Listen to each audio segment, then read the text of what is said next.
दोस्तों आज मैं आपके साथ डिस्कस करने वाला हूँ कि आपका जो प्रेगनेंसी के अंदर एनीमिया होता है उनमें से कौन से टॉपिक इंपॉर्टेंट है आपकी नीट के लिए और उनसे क्वेश्चन कैसे पूछे जाते हैं, उनको कैसे सोल्व करना है। तो पहले टाइप क्वेश्चन आता है जो क्राइटेरिया पे। तो क्राइटेरिया आपको दो टाइप के पता होना चाहिए, एक WHO के द्वारा, एक जो इंडियन ICMR है उसके अकॉर्डिंग। तो इन दोनों में बहुत कम डिफरेंस है। इनमें आपको मेनली क्या याद रखना है, लेस देन 11 होता है आपका normally first second third trimester के अंदर नॉर्मल, सेकंड के अंदर 10.5 है डोलोज के अकॉर्डिंग। और जो माइल्ड होता है आपका 10 से 11 के बीच में, और मॉडरेट्स 7 से 10, और आपका लेस देन 7 होता है सीवियर। उसके बाद आपको ICMR में आपको क्या पता होना चाहिए कि इसके अंदर एक अलग कैटेगरी आ जाती है, वेरी सीवियर एनीमिया। वो आपका होता है लेस देन 4। बाकी डोलोज के सेम है, 10 से 11, 7 से 10 और लेस देन 7। नेक्स्ट जो आपका क्वेश्चन आते हैं इसके अंदर, वो आता है आपका कौन से टाइप का एनीमिया होता है। तो उसके लिए नॉर्मली आपको पता होना चाहिए कि जो कॉमन एनीमिया होता है वो होता है आपका इंडिया के अंदर आयरन डेफिशिएंसी एनीमिया। ठीक है, आपका मेगाब्लास्टिक एनीमिया भी हो सकता है जो आपका फोलिक एसिड या विटामिन B12 की वजह से होता है। तो इसके अंदर आपको सबसे पहले जो आयरन डेफिशिएंसी एनीमिया होता है ना, उसके अंदर में क्या देखने को मिलता है, माइक्रोसाइटिक हाइपोक्रोमिक RBC। इसके अंदर जो क्लासिकल फोटो पेंसिल सेल होती हैं वो अपने को मिलेगी, और presence of follicular erythrocyte erythrocyte भी मिलेगी। इसको डायग्राम आपको देख पता होना चाहिए, जो पेंसिल शेप्ड RBC है ये वाली। ठीक है, ऐसी आपको पिक्चर देखने को मिलती है। सेकंड जो कैटेगरी है वो आती है आपका due to folic acid vitamin B12, मतलब मेगालोब्लास्टिक। ये आपका हाइपर सेगमेंटेड न्यूट्रोफिल, ये अर्लीस्ट चेंज होता है, और मैक्रोसाइटिक एनीमिया RBC इसको देखने मिलती है। इमेज कैसी होगी, ये आपका हाइपरसेगमेंटेड न्यूट्रोफिल है, और ये आपका माइक्रोसाइटिक हाइपोक्रोमिक RBC जो आपका आयरन डेफिशिएंसी एनीमिया में मिलती है। ठीक है, और दोनों यदि अपने को मिलती हैं उसे हम बाईमॉर्फिक बोलते हैं। ठीक है, यदि दोनों अपने को दोनों एक साथ मिल सकती हैं।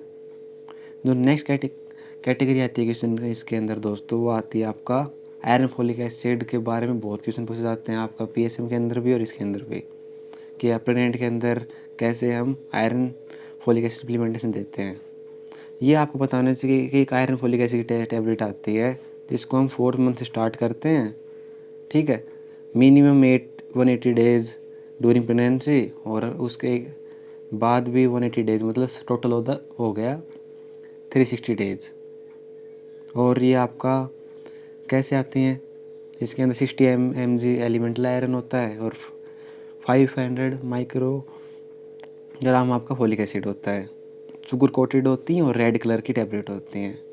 और इसके ब्लू कलर किसके अंदर मिलता है अपने को, ब्लू कलर मिलता है अपने को जो नॉर्मल रिप्रोडक्टिव एज में हम टैबलेट देते हैं,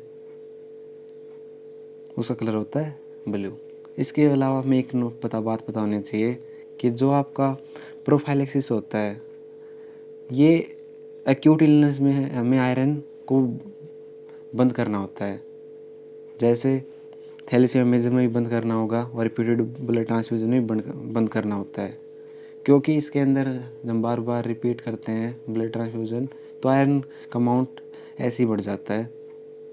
लेकिन जो आपका ऐसे मैनेजमेंट होता है सीवियर एक्यूट माइल्ड न्यूट्रिशन में, उसमें अपने को कंटिन्यू करना है।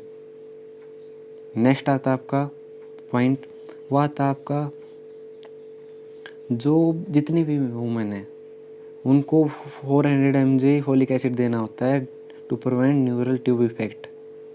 कौन से पीरियड में, प्री कंसेप्शन पीरियड और अप टू फर्स्ट ट्राइमेस्टर। ये क्वेश्चन बार बार पूछा जाता है। इसके साथ साथ हमें पूछते हैं कि डोज क्या होती है फोलिक एसिड की। प्रोफाइलैक्सिस डोज होती है 400 WHO के अकॉर्डिंग, और इंडिया में होता है 500। इंडिया वाला मेनली हमें को याद रखना है। और जो treatment of folic acid deficiency होता है वो इंडिया के अकॉर्डिंग 1 mg और WHO के अकॉर्डिंग 800 माइक्रोग्राम। मेनली हमको इंडिया वाले याद रखने हैं। और यदि किसी को पहले डिफेक्ट हुआ न्यूरोटिव इफेक्ट, उसे हम 5 mg डेली देते हैं। इसके साथ साथ जो सिकल सेल डिजीज़ है उसमें भी हम 5 mg साथ साथ देते हैं। ये पॉइंट आप इसमें ऐड कर सकते हैं। यदि सिकल सेल डिजीज़ की कंडीशन आती है उसमें भी हम 5 mg देते हैं। ये क्वेश्चन पूछा जाता है कई बार। नेक्स्ट क्वेश्चन जो आता है वो आता है कि कौन से ट्राइमेस्टर के अंदर हमें कौन से फॉर्म में आयरन देना होता है। फर्स्ट ट्राइमेस्टर में हमें oral ferrous sulphate is the preferred route for iron therapy. Second के अंदर हम पेरेंट्रल में स्विच हो जाते हैं सर ओरल से, और जब भी हीमोग्लोबिन 8 ग्राम पर डेसीलीटर से कम हो या सीरम फेरेटिन 15 नैनोग्राम से कम हो। और थर्ड ट्राइमेस्टर के अंदर हमें पेरेंट्रायर जो होता है वो आपका most beneficial route of therapy होता है। ठीक है, तो इसके साथ साथ आपको कुछ एग्जांपल ओरल कौन से देते हैं, आईवी कौन से देते हैं, और आईवी और आईएम कौन से देते हैं। ठीक है, उसके नाम, आपको फोलिक एसिड आयरन एसिड का डोज, उसके साथ साथ कैसे कौन से टाइप की एनीमिया मेनली, और उसके बाद आपका क्राइटेरिया।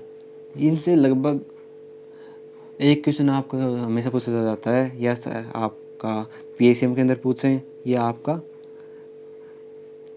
ओप्स के अंदर पूछें। ठीक है, तो देखने के लिए धन्यवाद, बाय।